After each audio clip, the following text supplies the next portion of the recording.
हम आज पढ़ रहे हैं होम साइंस कक्षा 12वीं का दूसरा पाठ है किशोरावस्था एडोलसेंस। इसमें हम किशोरावस्था के बारे में पढ़ेंगे कि किशोरावस्था अर्थ पूर्व किशोरावस्था, आरंभिक किशोरावस्था, उत्तर किशोरावस्था, बुद्धि स्फुरण किशोरावस्था की सामान्य विशेषताएं और इसकी आवश्यकताएं।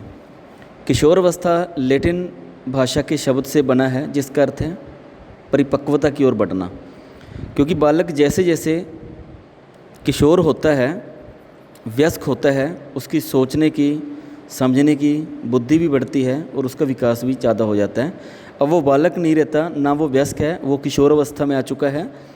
मनोवैज्ञानिक किशोरावस्था को बाल्यावस्था से व व्यस्तता के बीच का एक सेतु माना गया, इसको रास्ता माना गया है, जिनके बाल्यावस्था और वयस्कता इनके बीच का जो सेतु है वो किशोरावस्था है। इसमें लैंगिक परिपक्वता पड़ती है। जैसे हमने कल पढ़ा था कि समलैंगी और विषमलिंग दोनों इसमें प्रभाव पड़ने लगते हैं। इसमें अपने मूल्य, दृष्टिकोण, आत्मविश्वास, सामाजिक लक्ष्यों को प्राप्त करता है। किशोरावस्था विकास की वह तीव्र अवस्था है जब बालक व्यस्तता की ओर बढ़ता है और बालक युवक के समान और बालिकाएं युवतियों के समान लगने लगती हैं। यह बालपन व व्यस्तता के बीच की अवस्था होती है। इसमें डेफिनेशंस दी हैं जैसे पिगेट ने, मनोवैज्ञानिक तौर पर किशोरावस्था वह अवस्था है जो व्यक्ति अपने आप को किशोर के समाज में मिला हुआ पाता है। यह वह आयु है जिसमें वह अनुभव करता है कि वो बड़ों से कम नहीं है और कम से कम अधिकारों में वह उनके बराबर है। इसमें जो अवस्थाएं आती हैं, पूर्व किशोरावस्था, यह अवस्था बाल्यकाल की समाप्ति के बाद शुरू हो जाती है। किशोरावस्था के आरंभ के कुछ बाद तक चलती है। यह बालक बाल्यावस्था से व्यस्तता के बीच में चलती है। लैंगिक परिपक्वता के साथ साथ उसकी सोच भी खत्म हो जाती है। अब कोई निर्धारित आयु इसकी सीमा नहीं है। यह छोटी व बड़ी कठिन अवस्था भी हो सकती है। आरंभिक किशोरावस्था 12 से 16 साल तक का होता है। इसमें उसके भविष्य के लिए स्वयं को, अपने आप को बच्चा तैयार करता है। शारीरिक परिवर्तन भी उसमें आते हैं जो तेज़ी से होते हैं। किशोर किशोरियों पर बहुत ज़्यादा इसका प्रभाव पड़ता है। सामाजिक संबंधों पर भी उसका प्रभाव पड़ता है। उत्तर किशोर 16 से 21 साल की अवस्था में होता है। इस समय किशोर पहले की अपेक्षा ज़्यादा सचेत हो जाता है, ज़्यादा सोचने लगता है, समझने लगता है, उसमें आत्मविश्वास आ जाता है, मानसिकता और विचार शैली को अपना लेता है जो कि जीवन पर्यंत चलती रहती है। तो इसमें परिपक्वता का काफ़ी अच्छा उदाहरण मिलता है। इसे हम सुनहरी अवस्था, गोल्डन एज भी इसको कहा जाता है। इसमें बच्चा अपने अधिकारों और उत्तरदायित्व को भी समझने लगता है। वृद्धि स्फुरण होता है। इसमें वृद्धि और विकास, यौवन अवस्था का आरंभ हो जाता है। लड़के लड़कियां के लैंगिक दृष्टिकोण से परिपक्व होने के 4 या 5 साल में होता है। ये लड़कियों में शारीरिक परिवर्तन आते हैं, लड़कियों की अपेक्षा ज़्यादा होते हैं लड़कियों में परिवर्तन। लड़कियों में प्रथम रजस्राव होने की आयु से ही विभिन्नताएं पाई जाती हैं। इस प्रकार लड़कों में लैंगिक परिपक्वता शुरू होने से अलग अलग आयु में ये चीज़ पाई जाती है।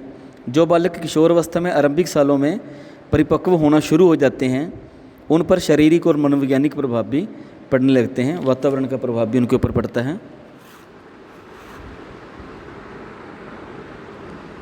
किशोरावस्था की सामान्य विशेषताएं होती हैं। किशोर की स्थिति अस्पष्ट होती है। वो ना बालक होता है ना वयस्क होता है। तो जब वो अपने आप को, हम लोग उसको बच्चा समझते हैं लेकिन वो अपने आप को बड़ों की तरह समझता है। बड़ों की तरह वो एहसास दिलाता है हमें कि वो अभी छोटा नहीं है, लेकिन सामने वाले उसे अभी भी छोटा मानते हैं। तो उसे कई मनोवैज्ञानिक कठिनाइयों का सामना करना पड़ता है। यह लैंगिक विकास की अवस्था भी है। इसमें हार्मोन्स बढ़ते हैं, लिंग संबंधी हार्मोन्स का स्राव होता है। यौवन अवस्था में लड़कियों और लड़कियों में ये प्रकट होने लगते हैं। लड़कों में अलग तरीके से होते हैं, लड़कियों में रजस्राव के रूप में ये दिखाई देने लगते हैं। यह परिवर्तन की अवस्था है। इसमें बहुत ज़्यादा परिवर्तन होता है। जैसे इसमें 5 दशाएं बताई गई हैं: लैंगिक, संवागात्मक, सामाजिक, व्यवहार और दृष्टिकोण। किशोरों में तीव्र लैंगिक विकास होता है। ये विषम लिंग के प्रति आकर्षित होते हैं। विषम यानी कि अपना को छोड़कर दूसरे लिंग के प्रति प्रभावित होना। जैसे लड़के लड़कियों के लिए, लड़कियां लड़कों के प्रति, ये विषम लिंग होता है। और समलैंगिक होता है जब से लड़कियां लड़कियों के साथ रहना पसंद करें और लड़के लड़कों के साथ। ये तीव्र संवेग अस्थिरता को अनुभव करवाते हैं। कठिन संरचना इसमें आती है, नई नई आदतें, रुचियाँ, दृष्टिकोण उनमें आते हैं बच्चों में। किशोर परिपक्व की कगार पर होते हैं। अधिकांश जो किशोर हैं वो परिवर्तन के कारण इसके महत्व और स्वतंत्रता की मांग भी करते हैं। वो अपने आप को थोड़ा बड़ा दिखाने की कोशिश भी करते हैं, और जबकि कई बच्चे ऐसे हैं जो उत्तरदायित्व से घबराते भी हैं। चौथा पॉइंट है विकास के निश्चित क्रम की अवस्था। जैसे कि बताया कि किशोर अवस्था में सभी किशोरों का विकास एक निश्चित क्रम में होता है। किशोर अवस्था में सभी किशोर आकुल, असुरक्षित व चिंताग्रस्त हो जाते हैं। मन में शांति रहनी, अशांत रहना, अपनी या शांति या सुरक्षा महसूस करना, ये अपनी चरम सीमा तक किशोर अवस्था में पहुंच जाता है। किशोर अवस्था संवेगात्मक अस्थिरता की स्थिति है। इसमें जो संवेग हैं वो अस्थिर होते हैं। सोचने समझने की स्थिति ज़्यादा हो जाती है, लेकिन वो काल्पनिकता उसमें ज़्यादा होती है। किशोर अवस्था समाजीकरण की अवस्था है। किशोर समाज के प्रति जागरूक होता है, समाज में अपने संबंधों को दिखाने की कोशिश करता है, अपना महत्व दिखाता है, जबकि उसकी मित्र मंडली, लेकिन वो अपनी मित्र मंडली तक ही सीमित होता है। किशोर अवस्था में वयस्क समाज के नियम और जीवन के समाज को ज़्यादा महत्व देता है, जबकि समाज के प्रति उत्तरदायित्व को वो धीरे धीरे जानने लग जाता है। किशोर अवस्था आदर्शवादी अवस्था है। इसमें आदर्शों के अनुरूप ढालने का प्रयास करते हैं, व्यक्तियों के प्रभाव में आदर्श चुनते हैं। साफ तौर पर आदर्श बिना किसी की मदद के अपने आप चुने जाते हैं। कोई अंतर्दृष्टि और समझ का भी प्रयोग करते हैं बच्चे इसमें। अनुभव भी इसमें थोड़ा थोड़ा दिखता है उनमें। यह बहुत सी समस्याओं की अवस्था है। किशोर अवस्था सबसे कठिन समय है। इस अवस्था में समस्याएं सुलझाने में माता पिता, अध्यापक, अन्य लोग उसकी सहायता करते हैं, और वो आशा करते हैं कि समस्याओं को अपने आप सुलझा लेगा, क्योंकि किसी का हस्तक्षेप बच्चा पसंद नहीं करता। वो ये मानते कि अब वो बच्चा नहीं रहा। वो सहायता लेना, किसी की अपनी समस्याएं उनको बताना, वो अपने तरीके से हल करना, तो उसको अच्छा लगता है, लेकिन किसी के सामने अपनी समस्याएं नहीं बताना चाहता। वो समझता है कि मैं अपनी समस्या खुद सुलझा सकता हूँ। लेकिन जब समस्या में आती है, उसमें असफलता मिलती है, तब वो बड़ों का, माता पिता का, अध्यापकों का सहयोग ले लेता है, लेकिन अक्सर वो सहयोग लेना पसंद नहीं करता।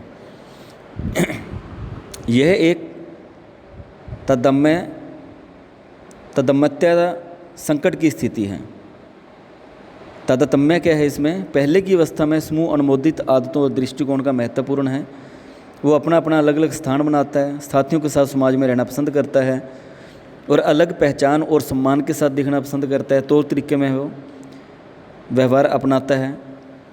वह समाज के लोगों का ध्यान आकर्षित करने के लिए अच्छे कपड़े पहनना, अच्छी कार खरीदना, अच्छी वस्तु प्राप्त करना, और जिससे कि उसका समाज में मान बढ़े। किशोर अवस्था बिल्कुल कल्पनाशील अवस्था है। इसमें कल्पनाएं ज़्यादा होती हैं। जैसे जीवन को रंगीन चश्मों से देखने से किशोर की आदत होती है, लेकिन जब चश्मा उतार कर देखें, सामने रंगीन समाज नहीं होता, जो वास्तविकता है हमारे सामने वो होती है। परंतु जैसे जैसे उसकी सोच विचार, उसकी क्षमता बढ़ती है, तो आगे चलकर उसकी काल्पनिक सोच भी समाप्त हो जाती है। किशोर अवस्था की आवश्यकताएं भी अलग होती हैं। बाल्यकाल, शैशवावस्था की अलग होती हैं, लेकिन किशोर अवस्था की आवश्यकताएं अलग हैं। वह अपने अनूठे व्यक्तित्व के निर्माण की आवश्यकता करता है। अपनी अलग की आइडेंटिटी चाहता है। वो अपनी रुचि, कमियों को पहचानता है, जांचता है, क्षेत्रों को पहचानता है और आगे बढ़ता है। उन्हें बहुत से अवसरों पर आवश्यकता होती है। बहुत से अवसर ऐसे आते हैं जिसमें परिवार, समुदाय, दोस्त जो काम करने में अपने आप को कुशल और सक्षम साबित कर सकें, ऐसे कार्यक्रमों में भाग लेता है। विश्वास, सिद्धांत, मूल्य, चरित्र वो दर्शा सकता है। उसको काफ़ी इसमें अवसर की ज़रूरत होती है। अगर ऐसे बच्चों को हम अवसर देते हैं तो वो अच्छे रास्ते पर भी चलते हैं। सीमाओं के ज्ञान की आवश्यकता, उन्हें नए कौशल, नए ज्ञान अर्जित करके बदलते परिवेश की अक्षमताओं और सीमाओं का भी मूल्यांकन करना चाहिए। उत्तरदायित्व की सीमाओं को भी ध्यान में रखना चाहिए। चौथा है माता पिता पर निर्भरता से आत्मनिर्भरता की ओर बढ़ना। चौथा पॉइंट है माता पिता पर निर्भरता से हटकर आत्मनिर्भर होना। इसमें बच्चा आत्मनिर्भर होना ज़्यादा पसंद करता है, क्योंकि इस समय उनके सामने कोई हीरो के रूप में आ जाए और वीर पूजा करते हों, उसका अत्यधिक प्रभाव पड़ता है। उसकी अच्छी आदतें, गुण को अर्जित करने का प्रयास करता है। शारीरिक व्यायाम की आवश्यकता इसमें बढ़ने लगती है, क्योंकि शारीरिक शक्ति बढ़ती है। उसे लगता है कि शारीरिक गुणों से वह परिवार, समाज और मित्रों में प्रशंसा पा सकता है। अपना रख रखाव, जिम, जॉगिंग, शारीरिक क्रियाएँ, अक्षमताएँ उसको अच्छी लगने लगती हैं, उनको समझने लगता है। अच्छे पोषण की आवश्यकता होती है, क्योंकि जैसे जैसे शरीर बढ़ता है तो वो जंक फूड पसंद करता है और शरीर में वृद्धि होने के कारण पौष्टिक तत्वों की भोजन की ज़्यादा आवश्यकता होती है, तो उनको भी पूरा करना पड़ता है और उसे अच्छे पोषक भोज्य पदार्थों को लेना चाहिए। अच्छे पोषण की आवश्यकता होती है, शरीर में वृद्धि होती है। तो 7वां पॉइंट है योग्यता और उपलब्धि की आवश्यकता। इस उम्र में उत्तर किशोरावस्था में उन्हें नई नई योग्यताएं अर्जित करने की आवश्यकता होती है। उपलब्धियां प्राप्त कर सकता है बच्चा, दूसरों को अपने विश्वास में ले सकता है, तो सबको दिखा सकता है कि वो योग्य है। अपनी योग्यता रुचियाँ उसके ऊपर निर्भर करता है कि स्वस्थ स्पर्धा के लिए उसको प्रोत्साहित करना चाहिए। अगर बच्चा असफल भी हो जाता है तो उसको अच्छे से मोटिवेट करना चाहिए ताकि उसमें आत्मविश्वास बढ़ सके। मित्रों व अन्य लोगों से अच्छे संबंध की आवश्यकता इस उम्र में बच्चे को होती है ताकि अच्छे मित्र उसके बने, अपनी हर बात को उनसे शेयर कर सके, उसका विचार, डर, रुचियाँ मित्रों से वो बांट सके। विषमलिंगियों से अच्छे संबंध बनाने की आवश्यकता उसके अंदर बढ़ती है। विषमलिंगी मित्रों से संबंध उसमें अच्छी आदतों का विकास होता है, जैसे सत्यनिष्ठता, उत्तरदायित्वता, वचनबद्धता। जरूरी नहीं होता कि विषमलिंगीय संबंधों से बच्चा हमेशा नकारात्मक ही सोचे, उसमें अच्छे गुण सत्यनिष्ठा, उत्तरदायित्व, वचनबद्धता, बहुत अच्छे गुण भी बच्चों में आते हैं और वो समाज में अपने आप को कैसे रखना है, कैसे विषमलिंगियों की रिस्पेक्ट करनी है, बहुत अच्छी आदतें भी बच्चों का इसमें विकास कर पाती हैं। व्यवसाय और अधिक स्वावलंबी बनने की आवश्यकता होती है, बच्चा इसमें आत्मविश्वास बहुत ज़्यादा बढ़ता है। कौशल शिक्षा संबंधी रचनात्मक व्यवसाय हो सकते हैं, जैसे खाना बनाना, कार का टायर बदलना, फ्यूज ठीक करना, घर की टूटी फूटी चीज़ ठीक करना, उसकी संतुष्टि, आत्मविश्वास, आत्मनिर्भर। तो वे लड़के लड़कियों में अलग अलग प्रकार की अलग अलग योग्यताओं का विकास होता है।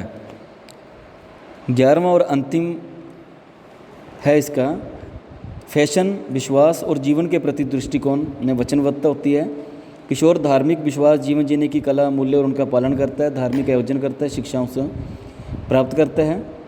उसका दृष्टिकोण भी इससे प्रभावित होता है, अच्छे बुरे का ज्ञान भी उसको पता लगता है और जीवन के अनुसार जीवन जीने की कोशिश भी करता है और फैशन को अपनाना भी कहीं ना कहीं इसके मूल्य पर निर्भर करता है। स्वस्थ रहें, खुश रहें। धन्यवाद।